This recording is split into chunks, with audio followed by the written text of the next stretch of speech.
여기 계신 학부모님들 안녕하셨습니까? 네. 예, 오늘 제가 수업을 맡은 정남환 교수입니다. 우리나라의 그 입학사정관 제도에 대해서 쭉 한번 알아보실 텐데요. 강의 순서는 이렇게 우리나라 전체에 대한 입학 제도를 한번 좀 잠깐 보시고, 주로 포커스는 고등학교 아이들이 대학을 어떻게 들어가는지 이 부분에 대해서 집중적으로 좀 같이 공부를 해보도록 하겠습니다. 저는 개인적으로 이 경북대학교를 졸업했기 때문에 대구 내용은 좀 잘 압니다. 그리고 저희들이 입학한 지가 제가 1974년에 입학했으니까 지금 거의 40년이 다 됐는데요. 다시 여러분들을 만나게 돼서 반갑고요. 그동안에 제가 살아가면서 군에도 있어 봤고, 또 쭉 내려오는 보면은 대학 교수를 하면서 이제 전국 입학 사정관 이런 역할을 좀 했었어요. 그래서 그 이야기를 학부모들하고 같이 좀 나눠볼까 합니다. 며칠 전에 그 조선일보에 난 기사를 제가 잠깐 보니까요. 우리나라 그 대학을 들어간 학생들을 기준으로 봤을 때 대학에 들어간 학생들이 어떻게 대학에 들어갔느냐. 제일 원동력이 되었던 건 뭐냐 했을 때 바로 이런 목표 대학을 결정한 데 있어서 내가 꿈을 실현하겠다라고 하는 의지가 제일 좋았다 그래요. 그리고 공부를 하려고 하는 이유를 발견을 어떻게 했느냐? 성취욕. 답입니다. 그 다음 대학 입학에서 가장 중요한 것은 뭐냐고 물었을 때 학생들은 대부분 수능이라고 이야기했어요. 아, 수능이 참 중요하겠구나. 왜? 92%가 수능이 중요하다고 이야기했거든요. 그 다음 선행학습을 한다면, 만약에 선행학습을 한다면, 만약에입니다. 이건 하라는 이야기는 아닙니다. 수학이 좀 더 어렵지 않느냐, 이런 이야기가 나왔고요. 공부를 하려면 포기해야 될 요소가 있다. 그것이 바로 이런 오락, 컴퓨터, 취미, 이성교제 이런 걸 합니다. 근데 요새 아들 이런 거 열심히 하죠. 그래서 이제 저희들이 봤을 때, 오늘처럼 우리 학부모들이 오셨을 때, 학부모들은 어떤 역할을 해줬을까? 아이들의 원인, 바람입니다. 맨 밑에 한번 보겠습니다. 무관심. 관심을 갖지 말아달라는 아이들도 있던데, 이렇게 하면 안 되거든요. 이러면은, 100에서 8.5 빼면은 그 나머지는 다 떨어집니다. 관심을 가지셔야 되고요. 아이들 이야기입니다. 엄마, 아빠가 좀 돈이 있었으면 좋겠대요. 또 학습 환경을 좀 조성해달라. 생활에 매니지를 좀 해달라라고 하는 것이 아마 대부분 아이들의 바람이었던 것 같아요. 이 자리에 오신 학부모님들께서도 우리 아이가 대학을 가는 길 혹은 공부를 하는 길은 이런 게 필요하겠구나라고 생각을 하시면 조금이라도 도움이 될 것 같습니다. 저는 이런 진로 진학의 차원에서 봤을 때 이제 진로 진학을 가는 과정을 꿈을 가지고 이를 잘 준비하고 이런 스토리를 만들어 나가고 거기서 어떤 이미지를 만들고 마지막으로 우리는 브랜드를 찾는다 그래요. 그래서 한 학생의 꿈을 쭉 연결시켜서 교수님, 저는 이런 학생입니다. 저를 뽑아주세요. 라고 하는 상태를 우리는 브랜드라 그래요. 그러면 그 브랜드에는 적어도 한 3가지는 있거든요. 1번, 성적이 분명히 있어요. 거기는. 2번, 서류로 잘 준비된 과정들이 있어요. 3번, 학생을 직접 만나서 이야기해 볼 수 있는 면접 과정이 있어요. 그래서 이런 3가지 요소를 크게 나누어 가지고 여러분들에게 또 아마 쭉 펼쳐 나갈 것입니다. 그러면 제가 몇 가지 이야기했죠. 일단은 성적이 좀 있어야 된다. 두 번째, 인성이 좀 사람이 돼야 된다. 그런 과정에서 준비할 것이 서류도 있고 면접도 있구나. 이렇게 여러분들하고 진로를 한번 풀어나가 보겠습니다. 우리나라의 대학 입시를 제가 짧게 한번 말씀을 드려보겠습니다. 우리나라의 대학은 수시 전형과 정시 전형이 있어요. 정시 전형은 가나다군이니까 한 3번 정도 볼 수 있을 기회가 있고요. 수시는 6회 정도 아마 기회가 있을 거예요. 그런데 수시와 정시를 통틀어서 아까 전에 그 조선일보에서 통계 나온 거 보면은 어느 부분이 제일 중요하다 그랬습니까? 수능이 제일 중요하다 그러죠. 몇 %가 아이들이 답을 했던가요? 엄마들 공부 잘하시네. 92%가 수능이 중요하다고 답을 한 것은 맞아요. 그래서 왜 그런지 거기에 대해서도 같이 한번 설명을 해드리는데요. 예를 들어서 현재 우리 엄마들은 대부분 수시는 내신으로 가고 정시는 수능으로 간다는 이 등식을 대부분 머릿속에 가지고 계시는데요. 틀린 말은 아닌데 다 맞는 말은 아니에요. 그래서 요 수시 부분을 조금 더 구체적으로 하면은 한 20% 정도가 수시에 있는 소위 말하는 내신 성적으로만 갈 수 있어요. 예를 들어서. 그 다음 또 한 20% 정도는 이렇게 정시에서 수능 성적으로만 갈 수 있어요. 나머지 얼마 남았습니까? 한 60% 남았죠. 이 60%가 이제 여러분들의 자녀의 대학을 가는 길을 조금 이렇게 다양하게 조금 쉽고 어렵게 해줄 수 있는 요소들이니까 같이 한번 보겠습니다. 이 60%에는 당연히 1번이 내신 성적에 들어갈 것이고요. 내신 성적은 우리가 어떤 고등학교가 있으면 그 고등학교 안에서의 성적이거든요. A라는 고등학교가 있으면 그 고등학교에서 1등급도 있고 2등급도 있고 이런 게 내신이라 그러고요. 그 다음 대학에서 꼭 보는 것이 대학별 시험이 있어요. 경북대학은 경북대학대로, 카톨릭대학은 카톨릭대학대로 아마 시험이 있을 거예요. 이때 보는 시험의 형태를 일반적으로 논술이라 그러고요. 때로는 구술을 볼 수도 있고 그래요. 그 다음 대학 교수들 입장에서는 이 아이가 정말 우리 학교에, 우리 학과에 와서 정말 공부를 잘 할 녀석인지 이걸 보고 전공 적합도라 그래요. 요새 아이들이 진로가 잘 없다 그럴 말도 하고 진로를 잘 못 찾는 바람에 들어가서 또 막 바꾸고 헤매고 이런 아이들이 하도 많아서 전공 적합도를 찾기를 원해요. 그 다음 그 밑에 보면 드디어 이제 인성이라 많이 나왔네요. 인성을 좀 갖춘 아이들 뽑으려고 그래요. 왜? 대학에서 한 20년, 30년 교수님을 하시다 보면은 아이들은 정말 정확하게 볼 수 있어요. 여러분들의 자녀를 엄마는 엄마대로 보시겠지만 대학에서 또 가르치는 교수님들은 교수님들대로 아이들을 판단할 수가 있거든요. 그래서 기왕이면 좀 사람이 됐으면 좋겠다. 좀 인성적 자질을 갖추고 있는 녀석이 오면 좋겠다라고 하는 것을 우리는 요 대학별 시험과 전공 적합도와 인성적 역량이라 그래요. 그래서 한 세 가지가 있는데요. 마지막 하나 뭐 또 있는 것 같죠? 이것을 우리는 수능이라 그래요. 수능은 여러분들 아시는 대로 우리나라의 작년 기준으로 한 62만 명 정도가 시험을 쳤거든요. 62만 명 시험 친 중에는 전국 서열로 봤을 때 전국에서 1등급도 있을 것이고 전국에서 2등급도 있잖아요. 맨 밑에 있는 수능은 자기 학교에서 그렇다면 죄송합니다. 내신은 전국 수능은 이게 전국 서열이잖아요. 그래서 대학에서는 가능하면은 전국 서열에 우수한 녀석들을 뽑으려고 그러겠죠. 그죠? 여러분들이 대학 교수라도 그렇게 하실 거예요.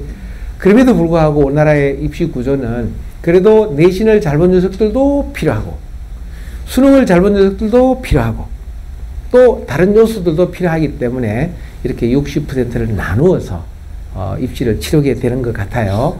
자, 조금 전에 우리가 연습한 대로 수능에는, 수시에는 뭐가 들어간다 했습니까? 학생부의 내신이 제일 중요한 요소가 되겠죠. 그러다 보니까, 이 수능, 수시에 학생부가 들어간 줄 알았는데, 알고 보니까 논술도 있고, 알고 보니까 서류 면접도 있고, 알고 보니까 인적성도 있고, 또 여기 또 하나 더 있네요. 그 무슨 수능도 있네요. 그래서 수시라는 것은 내신으로만 가는 것은 아니고 이렇게 몇 가지 요소로 가는 것이 수시인데 현재 우리나라는 이게 자꾸 늘어나잖아요. 자꾸 수시의 비중이 늘어난다고 되어 있죠. 그래서 거기에 여러분들이 좀 안테나를 높이고 보셔야 돼요. 옛날에는 다시 한번 말씀드리지만 수능만 잘 보면 모든 것이 해결될 때도 있었어요. 어머님들 얼굴을 제가 이래 보니까 좀 학력고사 세대 엄마들이 조금 많으신 것 같은데요. 학력고사 세대 어머니들은 다른 가치가 아무것도 없어요. 오로지 성적이에요. 근데 지금은 세상이 좀 바뀌었기 때문에 저희들이 아마 이런 교육을 할 수 있을 것 같아요. 정시는 아까 뭐가 제일 중요하다 그랬죠? 수능이라 그랬죠. 수능 중에서 우리는 점수를 봐요. 수능 점수는 여러 가지 해석 방법론이 있는데요. 1번 100분이라는 점수가 있고요. 표준 점수가 있고 수능은 점수로만 레이팅을 해야 되기 때문에 이렇게 이런 것도 있어요. 그 다음에 수능에도 이렇게 학생부 성적도 들어가고요. 서류 면접 또 들어가요. 그래서 와, 서류와 면접은 수시에도 들어가더니만 정시에도 또 들어가는구나. 그래서 여러분들이 이런 성적뿐만 아니라 서류와 면접을 같이 좀 준비하라는 이 말씀이고요. 제가 정시 전형에서 이야기하는 100분위하고 표준 점수를 조금 더 구체적으로 말씀드려볼게요. 한번 보십시오. 작년에 우리가 한 62만 명의 시험을 쳤거든요. 그 중에서 100분이라는 것은 1%씩 잘라나간 것이거든요. 그럼 62만 명의 1%는 몇 명입니까? 6,200명이죠. 그래서 만약에 만점을 맞았다면 6,200명은 100분위가 100이 되는 거예요. 그 다음에 상위 1% 안에 들어온다면 100분위가 99점이 되는 거예요.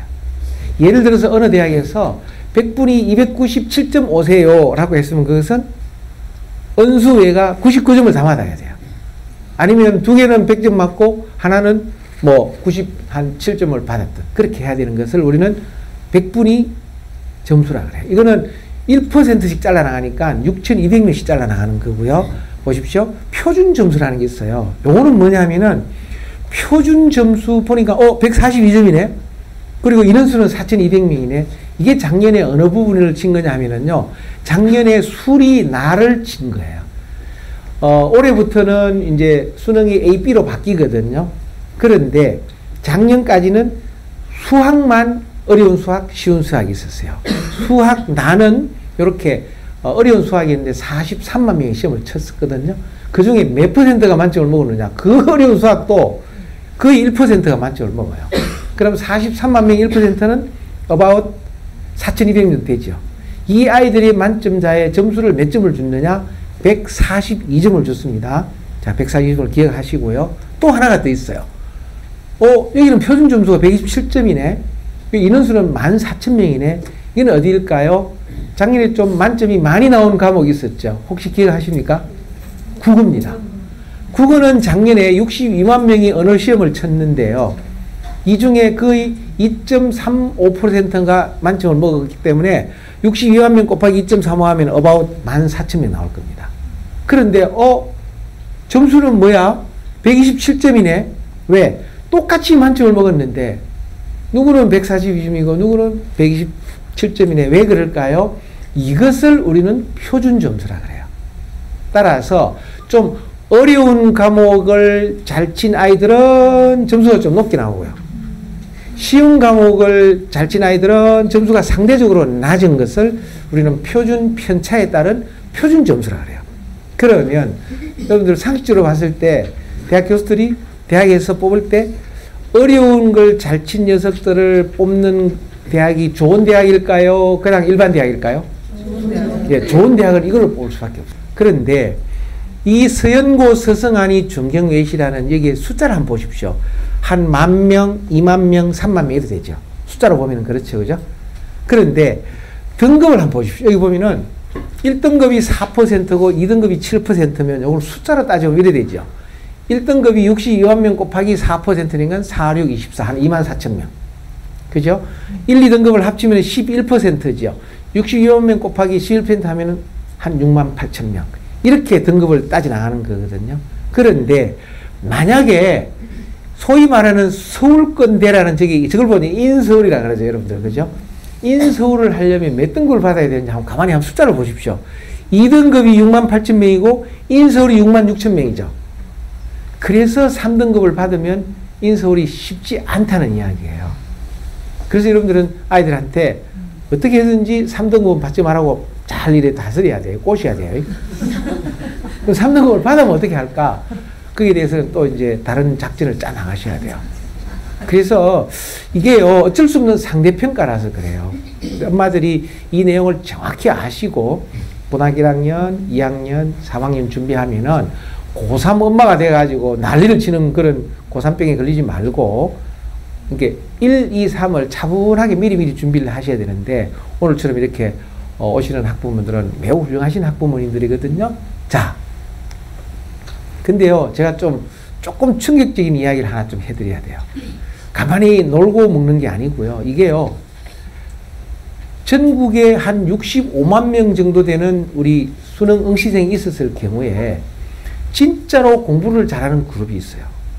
그 그룹이 누구냐 하면은 이런 아이들이에요. 일반고 학생이 한 50만 명 된다면 영재고, 과학고, 외고, 국제고, 전국 단위 자사고 이런 아이들이 한 15,000명 있어요. 이 녀석들은 공부를 잘하는 그룹이란 말이에요.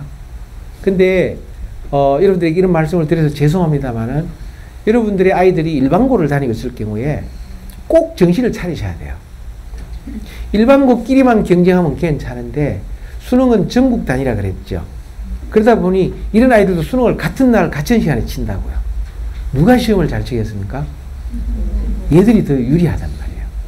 그래서 여러분들의 머릿속에는 왜 손자병법에 하는 말이 있잖아요. 지피지기면 백전백승이라고. 상대방을 알아야 되거든요. 그래서 전국에는 이렇게 공부를 잘하는 그룹이 한 15,000명 있구나. 대구에도 예를 들어 대구외고도 있을 것이고 뭐 대구과학고도 있을 것이고 분명히 있을 거란 말이에요. 여기 자율고라는 게 이제 또 이렇게 자기주도 학습 전형, 고등학교 쪽을 자기주도 학습 전형이라 그러고요. 대학은 입학사정관이라 그러는데요. 방금 제가 말씀드렸던 그런 학교들은 자율고라 그러거든요. 자사고라 그러기도 하는데요. 이런 아이들이 전국에 또 한 15,000명 있어요. 합치면 몇 명입니까? 3만 명이죠. 60만 명 중에 5%는 3만 명이죠.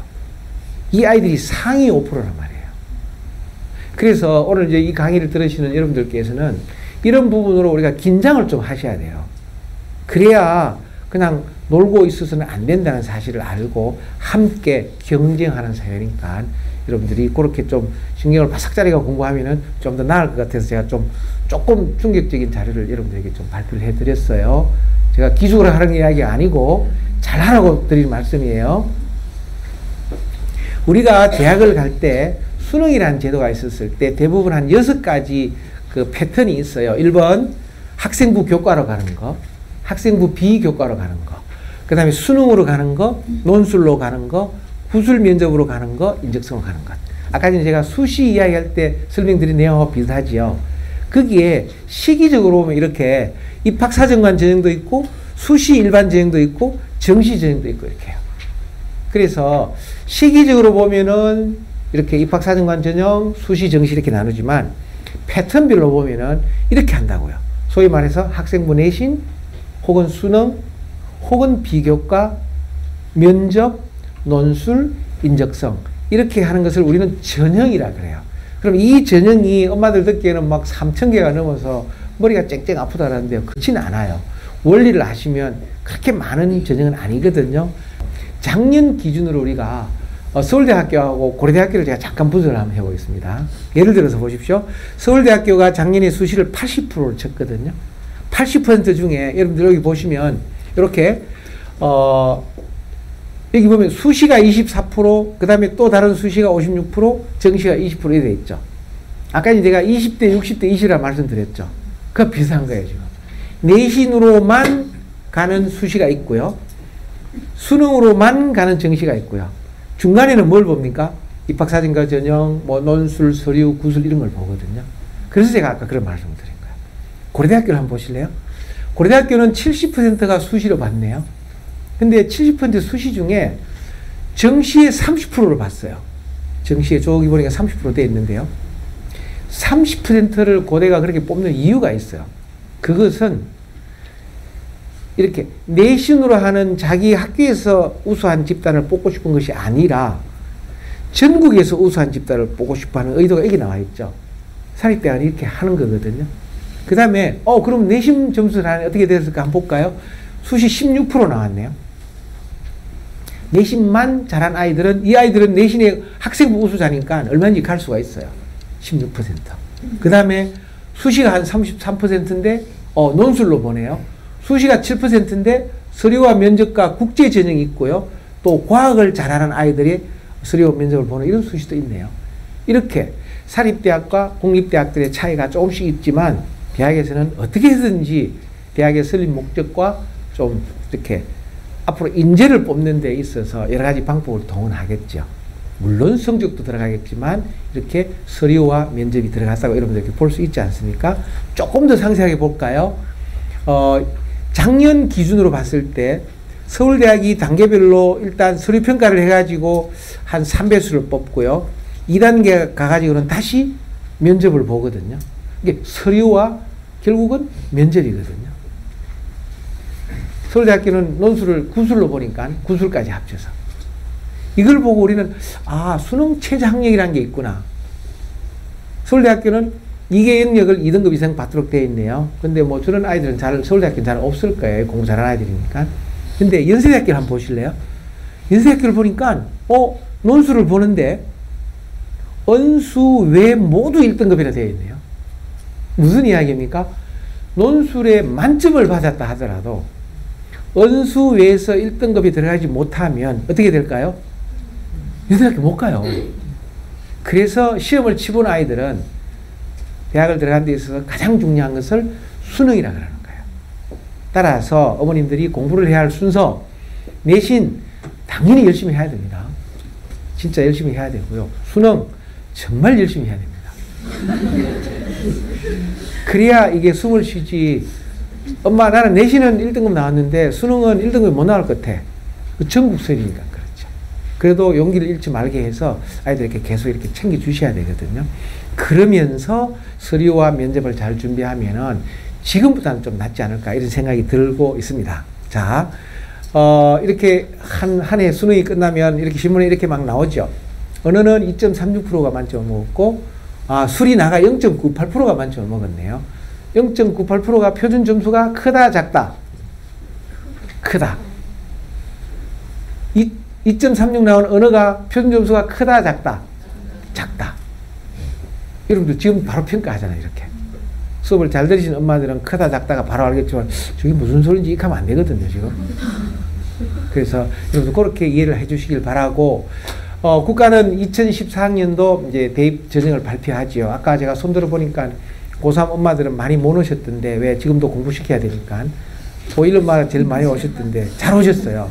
이렇게 국가는 수시 모집의 선발 규모를 확대하고, 2014년도에는 에피형으로 바꾸고, 또 그 밑에 있는 입학사정관 전형의 선발 규모를 확대하게 돼 있죠. 그러면, 입학사정관 준비해야 되겠구나.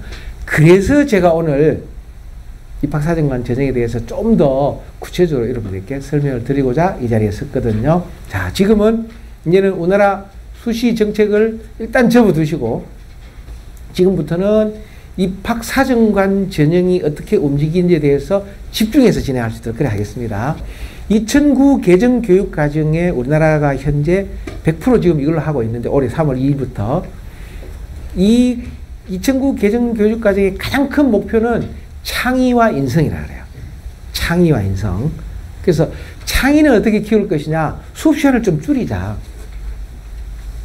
인성은 어떻게 키울 것이냐? 좀 활동을 많이 하게 하자. 그래서 여기 보면은 동아리 활동이라든지 봉사 활동이라든지 독서 활동이라든지 이런 걸 좀 활동을 많이 하게 하자.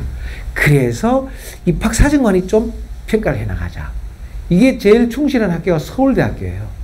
서울대학교는 올해 수시가 82.3%인가 그럴 텐데요.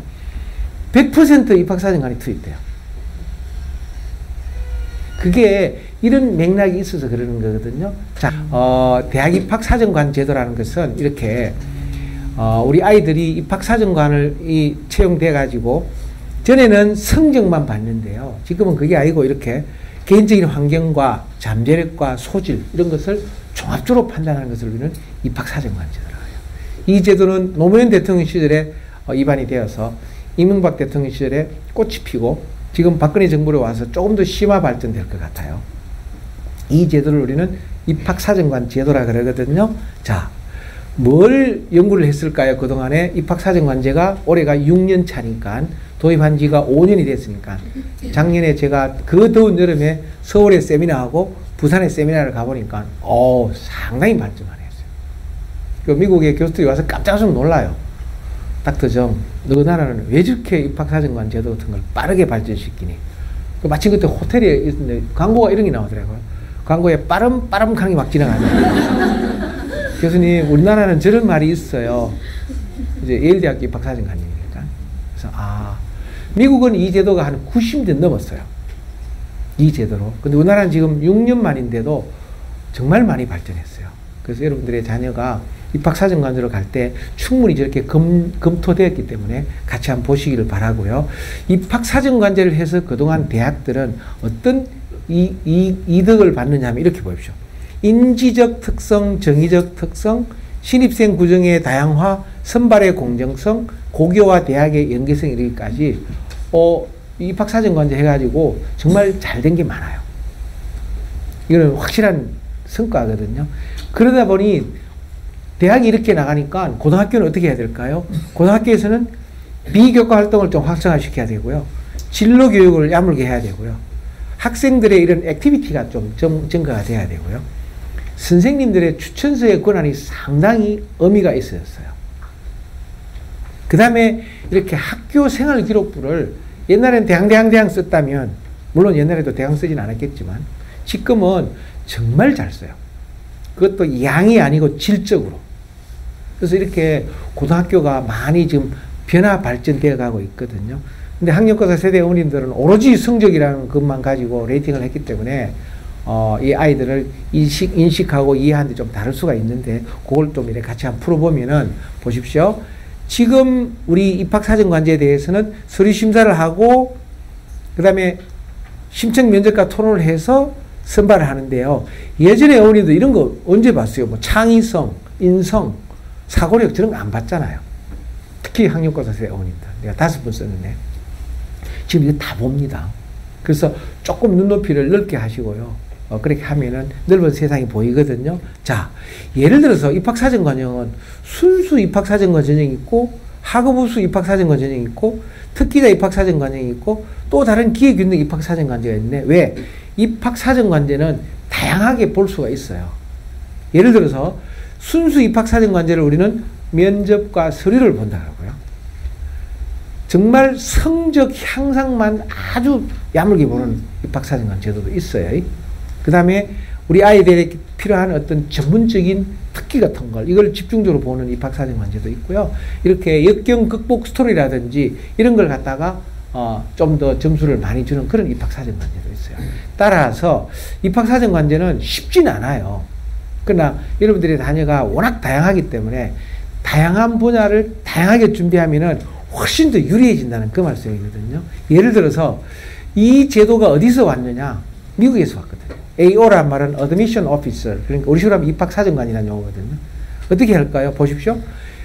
개인적 환경과 지적인 탐구력과 특별한 재능과 공동체 정신에 기여한다는 저 제도는 우리나라에도 거의 도입되었어요. 예를 들어서 하나 보면은 지적 탐구력 밑에 보면은 학업 성적이 있고 학업 성적의 추이라는 게 있죠. 추이라는 것은 예를 들어서 50등 하다가 30등 하다가 7등 한 놈, 요 놈은 쭉 올라가는 놈이잖아요. 근데 막 50등 했다가 막 1등 했다가 막 15등 했다가 이런 아이들은 왔다 갔다 하잖아요. 예를 들어서. 그래서 예전에는 고3 때 시험 한번 잘 보면 모든 것이 용서가 되었지만 지금은 그렇지 않다라는 말이에요. 이런 걸 포함해서 우리나라에서 이제 입학사정관 평가 요소를 이렇게 만들었다고요. 맨 위에 보면 학업 성취도가 있고, 두 번째 전공 적합성이 있고, 세 번째 발전 가능성이 있고, 네 번째 인성이 있고, 다섯 번째 창의성이 있죠. 무슨 이야기입니까? 성적도 보고 인성도 보고 창의성도 본다는 이야기죠.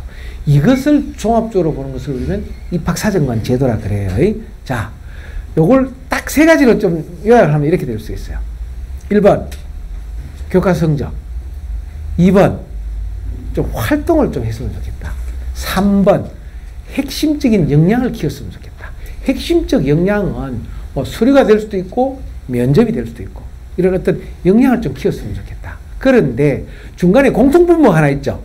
그게 진로의 특성과 상호 관련성이에요. 그래서 여러분들에게 진로라는 말을 써요. 예를 들어서 보십시오. 성적과 서류와 면접인데 그 중에 제일은 뭘까요? 아이고 성적일 수도 있고 면접일 수도 있습니다. 서류일 수도 있습니다. 그래서 여러분들에게 이 세 가지를 하는 그 과정을 우리는 포트폴리오를 만든다는 거고요. 그 과정을 우리는 실적 증명서를 만든다는 겁니다.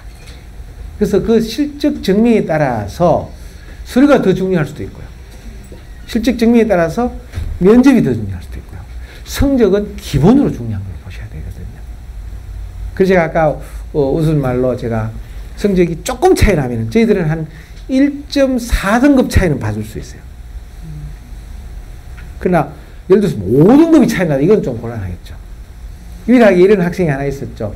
내신 7등급 학생인데 연세대학교를 합격했죠. 그리고 대한민국 모든 엄마의 희망이 되었었어요. 야, 우리 아도 7등급인데 잘하면 연대 가겠구나. 택도 없는 소리입니다. 안 됩니다.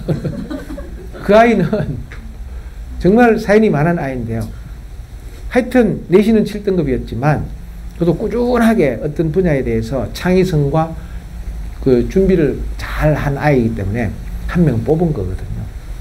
60만 명 중에 한 명 뽑는데 물론 아이들이 들어갈 수는 있지만 쉽지는 않겠죠. 제가 너무 또 희망을 꺾었나요? 그러나 사실은 사실이고 그럼에도 불구하고 여러분들의 자녀가 이렇게 성적과 서류와 면접을 잘 준비하면은 지금보다는 좀 더 나은 데로 갈 수 있다는 이렇게 제가 희망을 다시 드리고 넘어갈게요. 자, 그러면 그 성적과 서류와 면접을 어찌하는지 잠깐 한번 보겠습니다. 1번 성적을 보겠습니다. 요게 이제 좌측에 있는 게 여러분들 그 학력고사 세대 엄마들 그 순서예요. 100명을 뽑는다. 101등은 똑 떨어지죠. 그걸 보고 우리는 카트라인이라 그러죠. 아무도 이해 안 달죠. 지금 그렇지 않아요. 이걸 보고 카트레인지라 그러는데요. 보십시오. 입학사정관 제도는 만약에 아까 서울대학교가 몇 배수 뽑습니까? 3배수 뽑죠. 3배수를 뽑으면 만약에 전공이 100명이 정원인 학생이면 300명 뽑겠죠. 300명을 뽑는데 뭘로 뽑느냐? 성적은 3배수를 뽑는다고요. 그럼 1등부터 300등을 뽑아요. 그 다음에 뭘 보겠습니까? 서류와 면접을 보겠다. 따라서 4등이 떨어지고 247등이 합격할 수도 있어요. 옛날에는 어림도 없는 이야기 아닙니까? 지금은 가능합니다. 그래서 여러분들에게 이걸 보고 이제 카트 레인지라 그래요. 레인지라는 것은 R-A-N-G-E 범위라는 소리고요. 카트 라인이라는 것은 선을 딱 자른다는 그 이야기니까 이렇게 제도가 바뀌었다고 여러분들께 말씀을 드리는 것이 성적이고요. 자, 두 번째 서류. 서류에 대해서는 정말 많은 서류를 봐요. 이 칸이 제가 이렇게 카운트를 해보니까 209칸이던데요. 이걸 다 점수를 매겨야 돼요. 입학사정관은 정말 쉽지 않은 직업이에요. 그럼에도 불구하고 이걸 다 점수를 매겨야 돼요. 이 서류거든요. 면접을 본다 그랬죠. 면접은 크게 두 가지로 봐요. 1번 인지적 영역. 이 아이의 지적인 능력이 얼마나 될까. 아까 knowledge and skill 하는 부분이 있었죠. 그 부분을 이렇게 쭉 봅니다. 비인지적 영역이 있어요. 그건 정의적 영역이라고 그러다 하는데요. 이걸 보고 우리는 포괄적 인성이라는 말을 썼죠. 거기에서 아까 attitude도 나왔고 value도 나왔고 ethic도 나왔죠. 윤리하는 부분 보십시오. 태도, 면접 태도, 책임감, 갈등 조정 능력, 자기조정 능력 이런 나오죠. 이렇게 하는 것을 우리는 면접이라 합니다. 대학마다 조금씩 다릅니다. 그러나 큰 틀은 비슷할 수도 있습니다. 그래서 이렇게 성적과 서류와 면접을 잘 준비하는 학생들에게 좀 더 유리한 고지를 점할 수 있다라고 하는 말씀을 드리면서 우리나라에서 제일 가고 싶어하는 서울대학교 한번 잠깐 볼게요. 1번 뭘 볼까요? 전공 적성을 보겠다. 2번 개인적인 특성을 한번 보겠다. 3번 학업 외 활동을 한번 보겠다. 공부만 한 녀석인지 밖에 뭔가 동아리 활동, 봉사활동 이런 진로 활동을 했는지를 보겠다. 4번 학업 능력의 우수성을 보겠다. 그러면 여러분들이 생각할 때도 아 그렇구나 저렇게 다 보겠구나. 맞죠. 물론 순서는 바뀔 수도 있어요. 성적을 제일 먼저 보고 활동을 두 번째로 보고 개인적 특성을 보고 전공적 합성을 볼 수도 있어요. 그런 평가하는 데에 따라 약간씩 다르겠지만 이런 요소를 가지고 우리 학생들을 평가를 하는데 어떻게 할까요? 맨 가운데 글자가 뭡니까? 종합적으로 평가합니다. 그래서 공부만 잘해서는 좀 곤란하다는 이야기예요. 예를 들어서 전국 수능에서 1등을 하는 학생이 있다 칩시다. 서울대학교 떨어질 수도 있습니다. 옛날에는 전국 1등은 당연히 서울대학교 뭐 과대학을 가든지 이렇게 갈 거 아닙니까? 요새는 떨어질 수도 있습니다. 왜 그럴까요? 바로 이 서류와 면접 때문에 그렇습니다. 그건 왜 그럴까요? 사람을 찾기 때문에 그렇습니까? 어떻게 찾을까요? 인성을 갖춘 사람을 찾는 것입니다. 자, 이런 관점으로 여러분들이 보시길 바라고요. 면접을 한번 볼까요? 면접. 제시문을 줍니다, 일단. 그럼 학생이 한 5분 정도 제시문을 보고요. 교수를 만나면 한 15분 정도 이렇게 면접을 들어갑니다. 그러면 1번, 예를 들어서, 이렇게 했는데 당신의 주장에 대해서 학생은 어떻게 생각하지? 어떻게를 묻습니다. 답이 있는 게 아니거든요. 조금 더 이제 후속 질문을 들어가면은, 거기에 대해서 사회 구조의 변화에 대해서 어떻게 생각하니? 왜? 이 학생들은 나중에 국가 공무원이 될 수도 있고, 회사의 CEO가 될 수도 있으니까, 정책적으로 어떻게 판단하는지를 이런 데서 한번 보는 거예요. 어떻게 생각하니? 그럼 답이 다양하게 나올 수 있겠죠. 수능 오지선다행이 아니잖아요. 이거는.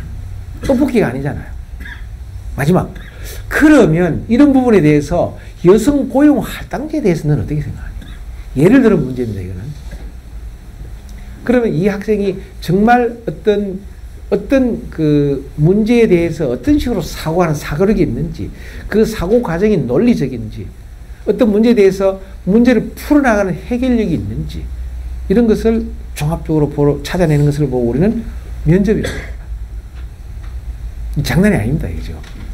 그래서 여러분들의 자녀가 초등학교부터 중학교, 고등학교 이르는 동안에 충분히 독서를 많이 하고, 충분히 리포트 써보고, 엄마하고 아버지하고 대화도 아주 열심히 하고, 또 사회생활 하면서 친구 관계, 동료 관계, 교회 다니는 교환학생 이런 쪽으로 해서 여러분들이 충분히 그런 데 대해서 폭넓게 사고를 해야 된다는 이야기죠. 그렇지 않고 뭐 점수 풀이해서 답이 나오는 것만 가지고 하는 건 아니거든요.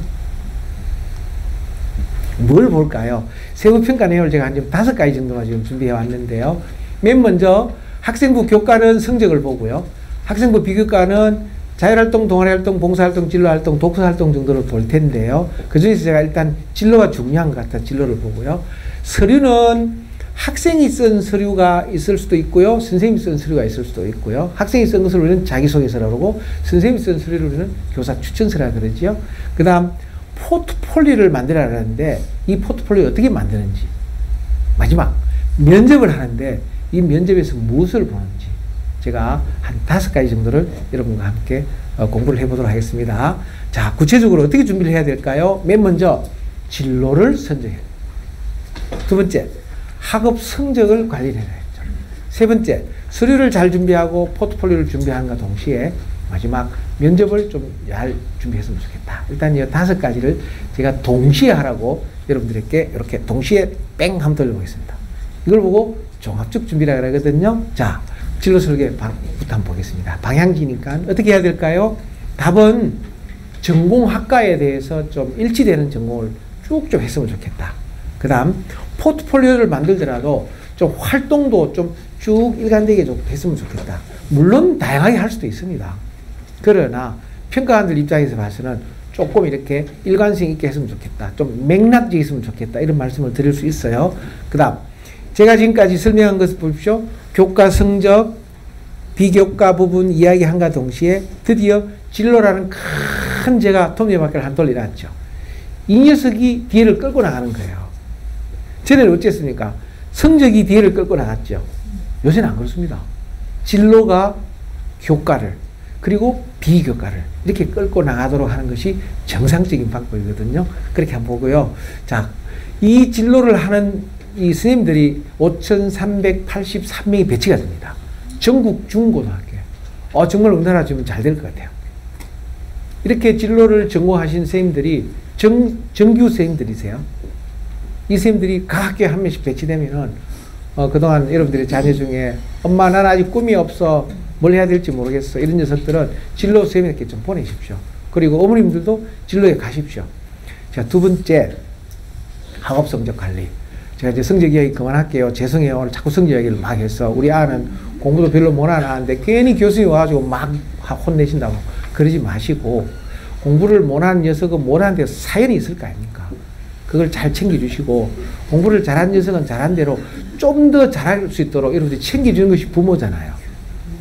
그래서 여기 보시면 제가 설명 다 해드렸는데요. 뭐 표준 점수 다 해드렸고요. SDL이란 말은 Self-Directed Learning의 약자거든요. Self-Study 이러지 마시고, 그거는 이제 콩글리시라잖아요. Self-Study 이러지 마시고 Self-Directed Learning이라고 해요. 자기 스스로 자기주도 학습을 하는 것을, 이런 아이들에 대한 공부를 할 수 있도록 중학교, 고등학교 때 공부를 해야 되지, 막 엄마가 12시까지 막 이렇게 공부를 시킨다거나 학원에 가서 막 새벽 2시까지 공부를 시키겠다느냐, 그게 아니고 지 스스로 공부를 하게 해야 되는 거죠.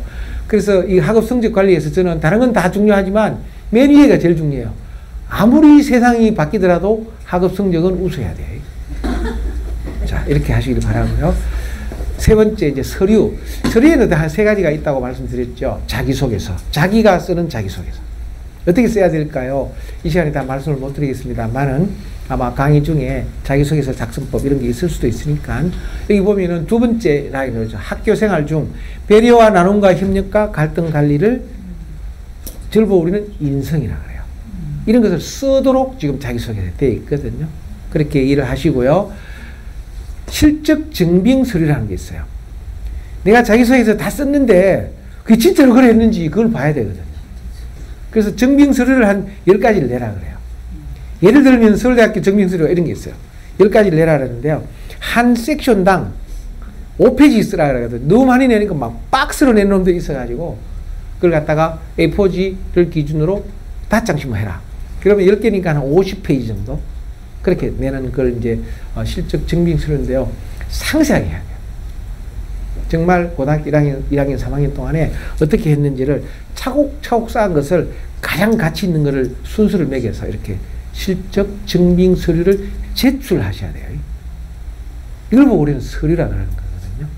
그 다음에 제출 서류를 만약에 한다면 어떻게 해야 될까요? 차별성이 좀 들어갔으면 좋겠다. 어떤 지원 전형하고 뭔가 좀 매칭이 됐으면 좋겠다. 상관성. 그 다음에 교수님, 제가 나중에 교수님 학교에 가서 정말 발전할 수 있는 잠재성이 있는 녀석인다라고 하는 것을 자꾸 이렇게 드러내도록 그렇게 하는 것을 우리는 서류를 준비한다 그래요. 두 번째는 선생님이 쓰는 추천서가 있죠. 선생님 추천서 중요합니다. 아이들의 인성을 가장 정확하게 볼 수 있는 게 선생님들이에요, 사실은. 그 공교육 선생님들은 진짜 존중받아 마땅한 분들인데 요새는 뭐 세상이 하도 희한해갖고 아주 신문에 날 아주 차마 얼굴 보지 못할 그런 일들도 막 생기는데 보니까 그래서는 안 되거든요. 그래서 선생님 추천서에서 추천을 하는 그 선생님의 의견을 진짜 믿어요. 대학에서는. 왜? 고등학생들을 대학 교수들은 안 가르쳐 봤잖아요. 안 가르쳐 봤으나 그 학생을 가르쳐 본 선생님의 추천서를 믿는다고요. 이거는 물론 체크리스트로 되어 있습니다만은 당연히 이렇게 쓰는 것도 있어요. 거기에 우리 선생님들이 얼마나 세밀하게 쓰는지 몰라요. 평소에 잘 하셔야 돼요. 그래서 선생님들을 믿고 존중하는 이것이 입학사정관 제도에 있어서 상당히 큰 영역을 하나 차지해요. 세 번째, 학교생활 기록부. 여러분들 다 볼 수 있잖아요. 학교생활 기록 볼 수 있죠? 들어가셔서 보시는데 출결 사항 이런 거 이제 무단결석 같은 거 하면 안 돼요. 다 감점 처리하니까 그래요. 수상 경력, 자격증, 진로 지도. 엄마는 여기다가 의사 써놓고 아이는 여기다 만화가 이렇게 쓰면 안 되잖아요. 예를 들어서 그래서 아빠하고 의논해서 1학년 때는 의사를 되고 싶으면 의사 써놓고 2학년 때는 뭐 외과 의사 써놓고 3학년 때는 흉부 외과 의사 이렇게 써놔야 이 아이가 진로에 있어서 좀 이렇게 뭔가 발전하지 무조건 의사만 썼다고 해서 되는 것도 아니거든요. 근데 요새 아이들은 꿈이 바뀔 수도 있어요. 변호사 했다가 어느 날 갑자기 의사를 쓰는 놈이 있을 수도 있어요. 뭐 돼봐야 알겠지만. 그러나 얼마든지 바뀔 수 있어요. 아이들은 꿈은 뭐 자고 이러면 바뀔 수도 있어요, 사실은. 그것 때는 왜 내가 꿈이 어떻게 바뀌어서 지금은 어떻게 되었다는 사실을 좀 설명을 해줘야 돼요. 그렇게 좀 하시길 바라요. 그 다음에 창의적 체험활동이라든지 봉사활동 이런 다 기록을 하셔야 되고요. 그 다음에 여기 보면은 맨 밑에 보면은 독서활동도 있잖아요. 독서활동 기록을 잘 하셔야 돼요. 이게 지금 남부 도서관이잖아요. 이런 독서활동을 정말 잘 하셔야 돼요. 가장 힘 있는 놈 누구냐면은 책을 많이 읽는 녀석이더라고요. 이게 시험을 치보면 그래요. 그래서 충분히 독서를 어릴 때부터 시켜야 되고요. 맨 11번에 보면은 행동 특성이라는 것은 선생님들이 쓰는 거잖아요. 선생님들이 어찌 쓰는지 한번 보여드릴까요? 가끔 흥분할 때도 있고요. 막 반항적이기도 하고요. 맨 밑에 한번 보십시오. 장난이 심해서 다른 아이들에게 배려가 요구된다. 이렇게 하면 안 되잖아요. 이 아이들은 누굽니까? 다 떨어뜨린 아이들이잖아요. 여러분들 자녀가 이런 걸 기록을 하면 안 되기 때문에 평소에 좀 이렇게 인성관리를 잘 하시고 평소에 이런 걸 좀 하지 않도록 지도도 하시고 그래 하셔야 되는 거거든요. 보십시오. 학생부의 교과 성적을 그냥 보는 것이 아니라 이렇게 본다고요. 성적 향상도를 본다고요. 미국과 똑같죠. 밑에 보십시오. 교과 세부 능력에 보면은 태도, 동기, 성취 이런 걸 봐요. 선생님들이 쓰는 기록이 있어요. 이 세부 기록에 들어가면은. 예전에는 예를 들어서 그 금상 받으면 최고잖아요. 금상이면 1등이니까. 지금 그렇지는 않아요. 내가 설사 금상을 못 받았다 하더라도, 내가 설사 동상을 못 받았다 하더라도, 내가 3년간 이 대회에 참여하면서 정말 많은 걸 배웠다. 구체적으로 이렇게 배웠는데 현재 내 마음은 이렇고 앞으로 대학에 가서는 이걸 좀 더 하고 싶다. 그 녀석이 금상보다 더 나을 수도 있어요. 세상이 많이 바뀌었죠. 그걸 보고 우리는 과정을 본다. 프로세스를 본다는 그 이야기예요.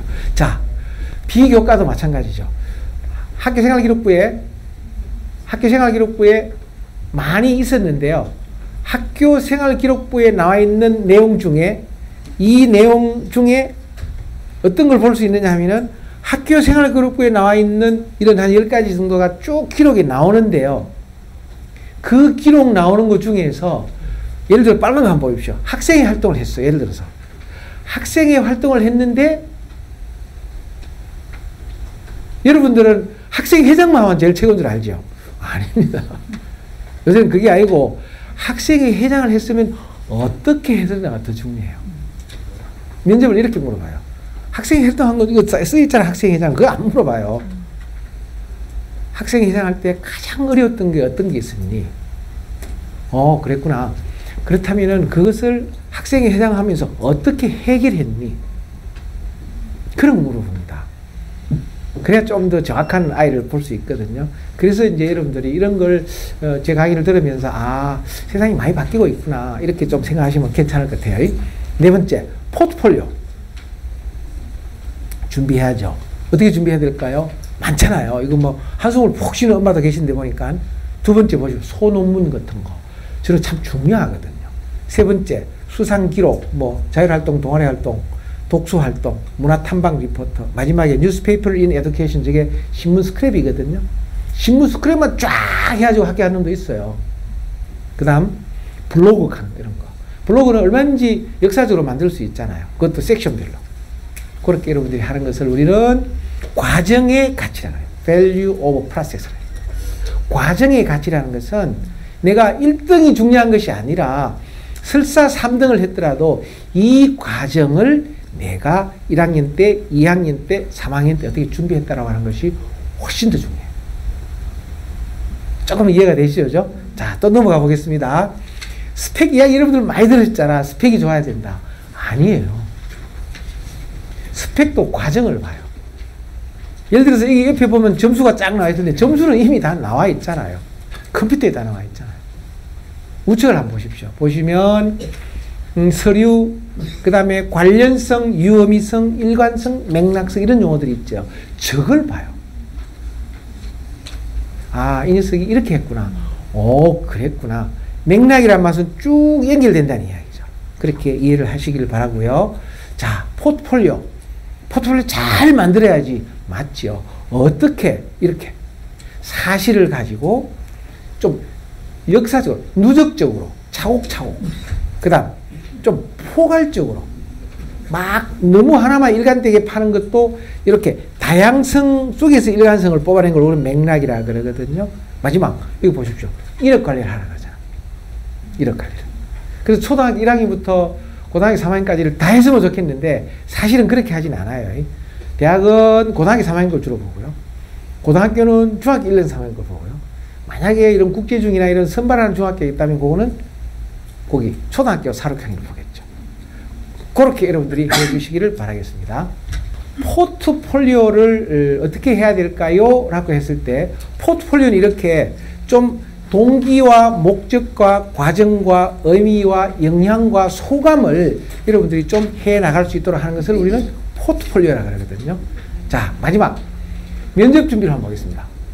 면접을 어떻게 했을까 봤을 경우에 한번 보십시오. 면접도 이렇게 스토리텔링 식으로 면접을 좀 쭉 하라고 말씀을 드리고 싶고요. 면접이 왜 중요하냐? 교과, 비교과, 학생의 추천서, 선생님 추천서, 자기소개서 다 중요하지만 면접을 잘 안 하면은 이것도 상당히 어렵다는 말씀을 드리기 위해서 이렇게 한 건데요. 보십시오. 학생 하나를 두고 어른 셋이서 평가를 하지 않습니까? 이렇게 평가를 할 때 어떻게 해야 될까요? 이렇게 좀 하라. 그래서 인상도 좋아야 되지만 말도 좀 부드럽게 하고 자세와 태도도 좋아야 된다는 그런 이야기가 나오겠다. 그죠?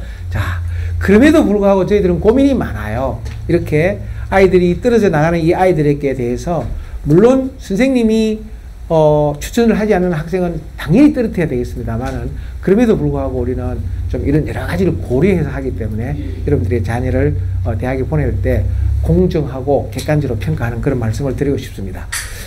제가 어떻게 준비해야 될까요? 라고 하는 마지막 결론은 이렇게 진로와 성적과 서류와 포트폴리오와 면접을 잘하자는 이 5가지를 말씀을 아까 드리면서 제가 요약을 했는데요. 이것을 최종적으로 어떻게 해야 될까요? 성적은 좀 잘 나왔으면 좋겠다라고 하는 게 제 마음인데요. 이게 이제 1등급, 2등급 아닙니까? 그죠? 그 다음, 서류를 할 때는 어떻게 해야 될까요?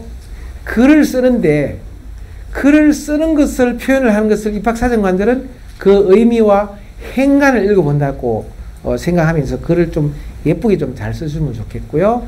말을 할 때는, 면접을 할 때는 표현을 해야 되는데 입학사정관들은 뭘 볼까요? 의사소통과 사고력과 문제 해결력을 본다는 이 3가지를 좀 기억을 해 두시면 교수님 계속 강조하셨던 성적과 서류와 면접을 저렇게 보시는구나 라고 하면서 자기개발 계획서를 하나 쓰더라도 이렇게 학생부와 교사 추천서와 내신 성적과 면접을 어떻게 한다고요? 종합적으로 본다는 이 사실을 명심하시면 오늘 강의의 내용이 좀 의미가 있을 것 같습니다. 오늘 우리가 여기서 강의했던 이 내용을 잘 들으셨다가 집에 가셔서 학부모로서 때로는 부모로서 여러분들의 자녀들에게 기적을 일으키시길 바라면서 크게 외치면 제가 수업을 마치겠습니다. 크게 한번 외쳐보겠습니다. 시작! 성공은 영웅적인 한 개인의 작품이 아니라 부모의 지원, 사회적 환경, 문화적 유산 등 철저한 그룹 프로젝트의 결과이다. 잘 하셨고요. 부모님이 같이 하자고 되어 있죠. 집에 가셔서 아버지하고 꼭 좀 이야기 좀 해주시고요. 사회가 강하고 튼튼하게 될 때는 부모가 같이 해야 되거든요. 그렇게 하셔서 여러분들 모두가 입학사정관제 전형뿐만 아니라 수시뿐만 아니라 정시에 이르기까지 좋은 결과와 성과를 가르치기를 바라면서 제가 수업을 마치도록 하겠습니다. 대단히 감사합니다.